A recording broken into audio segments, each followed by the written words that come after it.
udah mau mulai take. Ketika sebelum take astagfirullahaladzim, menurut aku dipisahkan kita ruangan tunggunya gitu. Itu adalah solusi. Karena yang ini nggak bisa dipancing, pasti ketawa gimana dong gitu. Lu nggak ketawa, lu nyamber. Iya benar. Kita ngelawak ini, lu naikin lagi. Nggak bisa diem ya. Nggak bisa diem. Gitu sih. Mas Matias harusnya nanya sama saya. Nah gimana? Apa yang saya rasakan gitu. Boleh ditambahin. Udah pernah. Ya, tapi nggak apa-apa, jawab aja Mbak, maksudnya gimana gitu. Kok jadi bener maksudnya aku kayak merasakan yang ngedirect kan Mbak Prita ya, Mbak Prita yang merasakan juga gimana mendirect seorang NC Story. Oke. Jadi kalau ngedirect NC sama Tora Sudiro itu sebenarnya to be honest menyenangkan. Kenapa? Karena mereka itu kalau udah berdua doang, maksudnya kalau aku sama NC doang atau aku sama Tora doang tuh sebenarnya nggak seperti yang diperlihatkan kayak sekarang gitu. Nontonnya sesaat lagi akan seminggu lagi akan tayang di seluruh Indonesia dan menciptakan tadi tuh akhirnya ada bikin tim-timnya, ada tim mantan, tim pacar. Ini gimana? Bu Shirley silakan. Thank you, selamat sore teman-teman. Thank you for coming dan senang banget kalau dengar semuanya enjoy dan akhirnya bingung sendiri antara mantan, pacar atau tim ayah. Nah, atau tim ibu. Anyway, sebenarnya Yakin Nikah ini punya perjalanan yang cukup panjang. Pada saat pembuatan skrip itu pada masa COVID ya. Di sini ada Mas Bene, ada Mas Ernest. Mungkin bisa cerita pada saat script developmentnya seperti apa. Tapi yang pasti pada saat sampai ke kita itu sudah jadi dalam bentuk skrip. Pertama kali baca, we fell for it gitu loh. Bener-bener, kok seru ya, kok lucu. Internally juga kita langsung mulai nanda-nandain siapa sih, zodiaknya apa dan segala macam. Jadi udah mulai ngayal dulu. Dimulai dari itu sebenarnya kalau di dalam Hadiah Pictures. Lalu dalam journey-nya ketemulah pertama kali sama Bu Prita. Jadi pertama kali ngobrol itu sebenarnya dibantu sama Mas Lukman untuk menemukan si cerita dengan ibu sutradaranya, which is Bu Prita. Nah, along the way, I think chemistry-nya semua jalan dan everything falls into like really in line. Universe seems like supporting us for this film totally. Lalu kita juga melewati proses yang benar-benar menyenangkan dari prep karena aku ngikutin dari awal. Bener-bener mulai dari reading, milih-milih baju, milih-milih lokasi, semuanya tuh like super fun. Jadi kita benar-benar menikmati pada saat prosesnya. Dan sebenarnya yang paling menarik adalah ini adalah another film yang benar-benar even I personally, not to be so biased, we love with the end result. Karena semua kru yang mengerjakan terlepas dari siapapun itu semua mengerjakannya dengan hati dan itu kelihatan banget dari gambar-gambar yang sebenarnya tadi teman-teman baru tonton.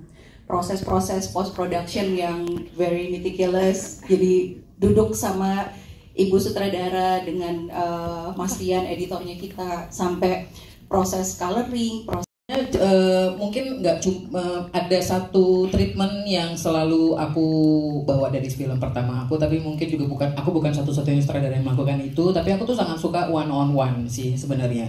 Jadi one on one sama table reading pertama kali kita ketemu, ngumpulin semua pemain, terus baca kering tanpa ada brief apapun dulu, sehingga aku sudah tahu bagaimana mereka membawakan walaupun baru membaca.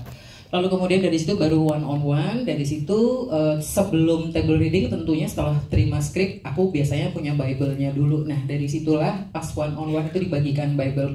Tadi ada yang udah disebutin Bu Shirley lah, zodiak apa dan segala macam, dia lahirnya kapan, terus secara psikologis dia apa, love language-nya apa, kayak gitu-gitu standar sebetulnya. Cuman ya ditemuinnya sama pemain-pemain kayak gini ya, jadi ya agak setengah nggak ngerjain PR ya, karena mereka kan juga juara-juara udah dengan dateng langsung menurut aku gitu. Menurut aku nih semuanya satu-satu. Tapi lepas dari itu sih Mas Dias, kalau aku nomor satu mumpung masih pertama punya kesempatan, sebenarnya aku yang paling mau terima kasih banget di sini adalah yang bisa ketemu sama mereka dari pertama kali yang ngajak aku adalah Mas Lukman. Yes. Tuh matur nuwun itu orang pertama yang pick me itu. Ya Mbak Prita, terima kasih Mbak Prita. Hanya Imaginary teman-teman, jadi kalau mau cerita sedikit, dulu waktu pandemi kita semua jobless dan kata pencarian semua berhenti. Terus kita mulai mikir kita ngapain ya gitu. Terus kita mikir apa kita bikin kayak semacam PH Script gitu. Jadi script development company, karena kita punya ada Bene, ada Ari, ada Aco dan teman-teman di Hakor. Kita bikin ini aja yuk, company untuk develop script. Jadi kalau ada yang mau pesan script atau butuh skenario, kita bisa bantu kerjakan skripnya. Dari situ sebenarnya cikal bakalnya Imaginary teman-teman tahun 2020 waktu itu. Dari situlah ini klien perdana nih. Wow. Pecah telur. Ini ya, momennya berarti ini ya. Momen tonggak sejarah hari ini Sejarah pertama kali akhirnya ngobrol sama teman-teman Adia dari Kiok itu juga, ada Lukman, ada Ibnu Jamil juga sebagai yang memproduseri web seriesnya ya. Terus ya udah, terus kita develop kebetulan Bene sebagai yang paling romantis di antara kita. Walau nggak kelihatan dari mukanya, tapi sebenarnya dia romantis kok. Di situ untuk bikin, kebetulan kita juga sama-sama suka nonton romcom juga. Terus dibesarkannya juga di era-era golden eranya romcom tahun 90-2000-an kan. Jadi ya sebuah genre yang selalu menyenangkan gitu. Karena kan di sini menyatukan ada Bene, Erwin. Karena lagi pada nggak ada kerjaan, kita jadi padat karya ya. Ketika itu harus siapa lagi?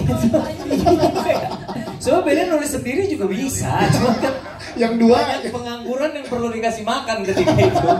Jadi siapa Ben bantu-bantu, ajak-ajak lah Ben yang lain itu bantu-bantu gitu. Jadi ya memang ada yang bantu untuk at least ketika momen-momen di mana Bene buntu bisa diskusi, terus mereka ngasih masukan, mereka yang baca draftnya juga untuk kemudian ngasih masukan dan segala macam. Mungkin detailnya bisa Bene yang cerita. Jejak pertama Imaginary sebagai script development lab adalah bersama Adia Pictures ya. Terima kasih Kornes, terima kasih. Terima kasih sama-sama. Kita ke Bene, dia sebagai scriptwriter. Ben, boleh ceritakan gimana akhirnya tantangan yang diberikan oleh Imaginary pada saat itu untuk menulis? Karena di sini bersama Erwin dan Sigit Selistil ya. Iya betul. Jadi kan COVID, banyak sekali waktu luang. Udah ya. Salah satu waktu luang yang akhirnya menyerap waktuku adalah main PlayStation. Terus ketika Ko Ernest bilang, Ben, kita mau bikin Imaginary ini fokus untuk mendevelop skenario. Tapi kita juga mau dari stand up comedy ada semacam pembibitan untuk menulis skenario. Jadi selain dapat job, tapi kita juga bisa mengajak komik-komik yang pengen jadi penulis untuk belajar juga prosesnya gitu. Jadi niat utamanya sih selain berbagi karya juga untuk mereka belajar bagaimana menulis skenario, regenerasi gitu. Terus juga saya sepakat karena wah bisa nih nulis skenario sambil lanjut main PS gitu.